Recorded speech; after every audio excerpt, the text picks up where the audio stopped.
Kwaresma na po mga kaibigan, pero ano nga ba ang connect ng panahong ito sa ating kapaligiran? Magandang araw po, magkapit pandasal muna tayo. Ito po si Father Nono.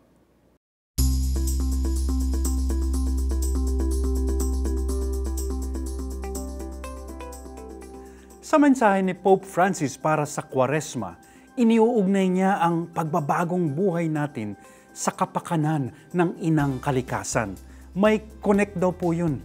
Binatay niya ang kanyang mensahe sa sulat ni San Pablo sa mga taga-Roma. Anito, sapagkat nananabik ang sangnilikha na ihayag ng Diyos ang kanyang mga anak.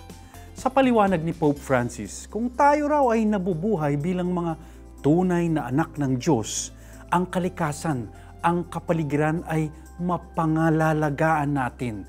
Kaya't kung tayo magbabagong buhay, pati ang sangnilikha ay magkakaroon din ng bagong buhay. Kaya mahalaga daw ang mga tradisyon tuwing Kwaresma. Sa pamamagitan ng fasting and abstinence, pangingilin o pag-aayuno, dinidisiplina natin ang ating mga sikmura. Labis-labis na raw ang ating pagkagahaman at kaya nauubos ang yaman ng kalikasan. Gayon din sa pagkakawang gawa, almsgiving, natututo tayong ibaling ang tingin sa iba at hindi lamang sa ating mga sarili. Nakikita natin ang pangangailangan ng iba kaysa sa mga luho lang natin.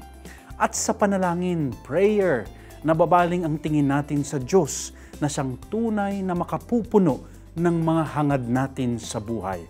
Our real need.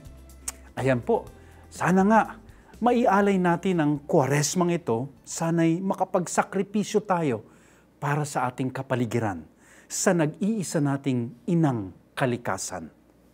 Amen.